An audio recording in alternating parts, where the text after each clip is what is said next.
Olá pessoal, comandante Ronaldo Matos aqui, Minuto Conexão Gel desta quarta-feira, 26 de março de 2025.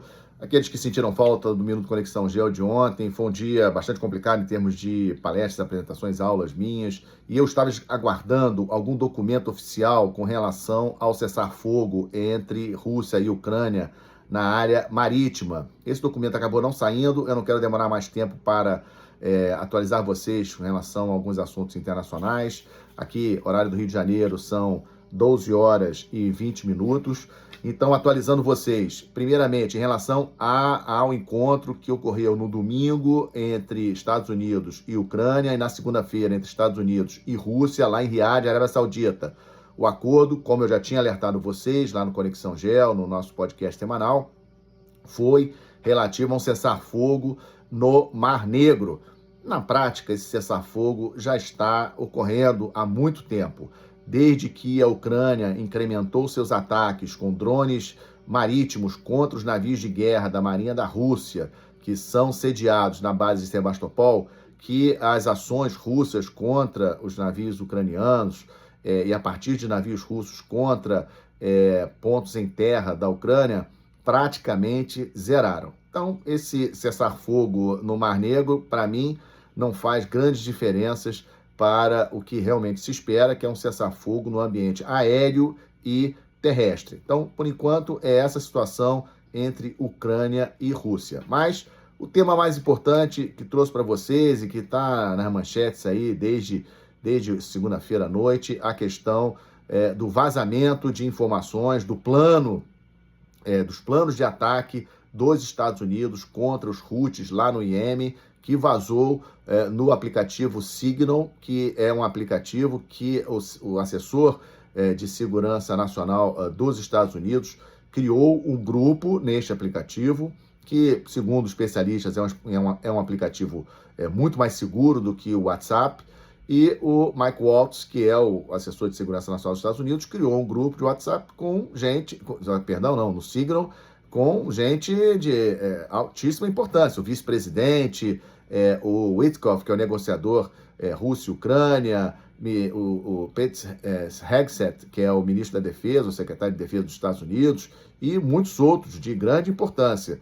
E ali, acidentalmente, né, só podemos achar dessa forma, o Waltz, ele, que era o administrador do grupo, incluiu um repórter da revista The Atlantic, a revista dos Estados Unidos. O repórter inicialmente achou, ele inclusive é o editor da revista, ele achou que era uma brincadeira, que não podia ser verdade, ele está num grupo de altos funcionários do governo dos Estados Unidos, mas aí ele saiu do grupo. Posteriormente, ele consultou a Casa Branca, formalmente, a revista dele consultou a Casa Branca, que confirmou que realmente o grupo era verdade. Por quê? Nesse grupo vazou, nas conversas entre essas altas autoridades dos Estados Unidos, os planos de ataque dos Estados Unidos contra os Houthis antes dos ataques ocorrerem.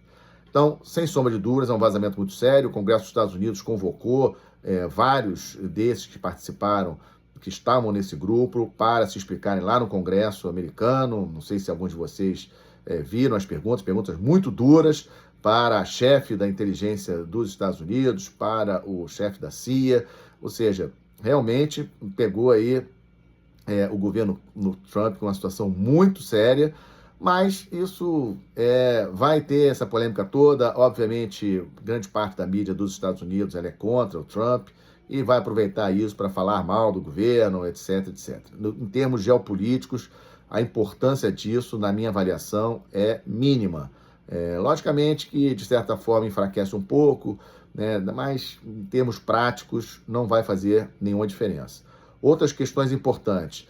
Protestos na Turquia, já vem alertando a vocês, seguem muito fortes desde a prisão do prefeito de Istambul, que é a principal liderança da oposição contra o presidente Recep Erdogan. Então, o protesto da Turquia, o número de presos, dados de ontem, hoje ainda não tem os dados atualizados, dados de ontem, 1.200 pessoas já foram presas em diversas cidades, mas principalmente Istambul, que é de onde o prefeito foi preso, como eu falei com vocês, acusado de corrupção.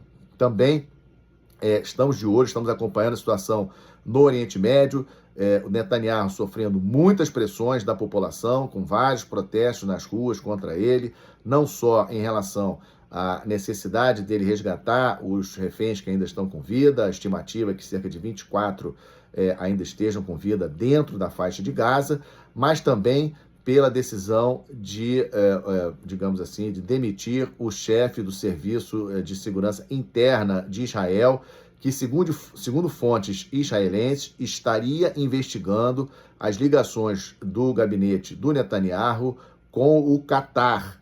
Existem vários elementos aí que comprovam que Israel financiava indiretamente o Hamas via Catar lá atrás. Não é agora, isso é coisa bastante antiga, porque Israel não queria uma autoridade palestina forte ou um Hamas forte.